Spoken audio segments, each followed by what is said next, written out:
Hello everyone. अभी हम यूसेंस GK में देखेंगे Calcutta session Indian national Congress का 1906 वाला और सूरत स्प्लिट। अब हम देखते हैं कैलकाटा सेशन 1906 में हुआ क्या था। तो एक्सट्रीमिस्ट और मॉडरेट दोनों एक ही इंडियन नेशनल कांग्रेस ब्रांड के नीचे थे अब। और तो मॉडरेट्स ने इनिशियली आईएनसी इस्टेब्लिश किया था, बट एक्सट्रीमिस्ट भी अब उसका पार्ट थे। तो एक्सट्रीमिस्ट चाहते थे कि उनको प्रेसिडेंटशिप मिले 1906 के सेशन की, बट मॉडरेट्स ऐसा नहीं चाहते थे। तो उन्होंने क्या किया, उन्होंने दादा भाई नारोजी का नाम प्रपोज किया। दादा भाई नारोजी को great grand old man of India के नाम से जाना जाता है, तो उनकी सब रिस्पेक्ट करते थे। और इसी कारण एक्सट्रीमिस्ट ने इस बार कुछ ऑब्जेक्शन नहीं उठाया और दादा भाई नारोजी की प्रेसिडेंटशिप में 4 रेजोल्यूशन पास हुए कांग्रेस में रिगार्डिंग स्वराज, स्वदेशी, बॉयकॉट और नेशनल एजुकेशन।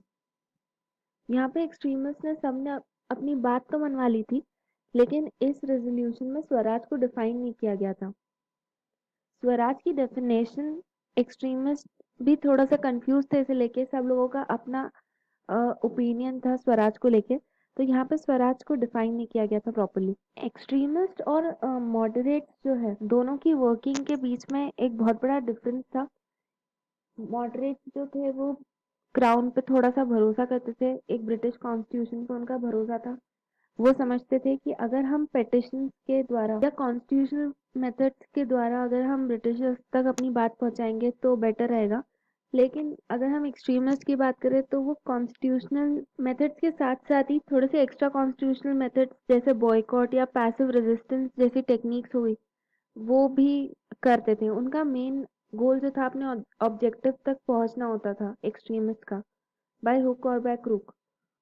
लेकिन मॉडरेट्स कंपैरेटिवली थोड़ा सा सीधे थे, हम ऐसा बोल सकते हैं।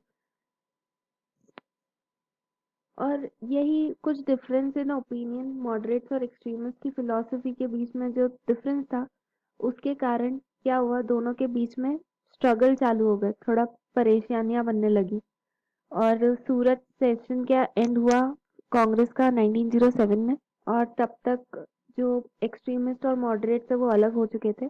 अब हम देखते हैं सूरत स्प्लिट 1907। 1907 का जो सेशन हुआ था कांग्रेस का, वो हुआ था सूरत में on the banks of river Tapi. और यहाँ पे इंडियन नेशनल कांग्रेस जो है वो दो पार्ट्स में डिवाइड हो गई थी, एक्सट्रीमिस्ट और मॉडरेट। एक्सट्रीमिस्ट के लीडर्स थे तिलक, लाजपत राय और गोपाल कृष्ण गोखले। अब हम बात करते हैं 1907 में हुआ क्या था। तो 1905 और 1906 में जो प्रेसिडेंट बने थे वो थे एक्सट्रीमिस्ट के नहीं थे, वो मॉडरेट्स के थे। और एक्सट्रीमिस्ट चाहते थे कि 1907 में जो प्रेसिडेंट बने आईएनसी का, कांग्रेस का, वो एक एक्सट्रीमिस्ट लीडर हो। तो कांग्रेस की मीटिंग हर साल एक अलग जगह पे होती थी और मॉडरेट्स चाहते थे कि 1907 की मीटिंग सूरत में हो और एक्सट्रीमिस्ट चाहते थे कि वो नागपुर में हो। उसके पीछे भी एक रीजन है। तो होम स्टेट का जो व्यक्ति है वो प्रेसिडेंट नहीं बन सकता, ऐसा रूल है कांग्रेस का।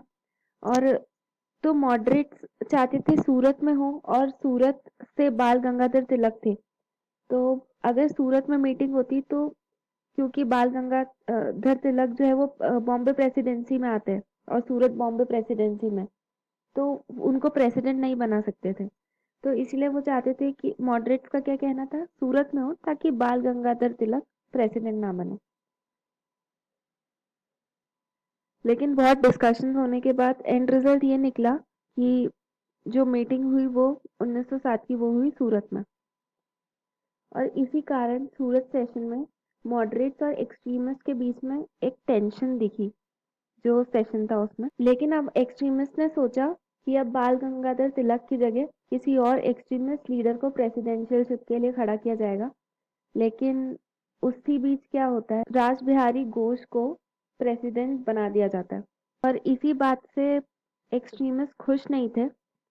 और जो मीटिंग होता है, सूरत का जो मीटिंग होता है, उसमें एक थोड़ी सी लड़ाई हो जाती है। यहाँ पे एक शू इंसिडेंट भी हो जाता है।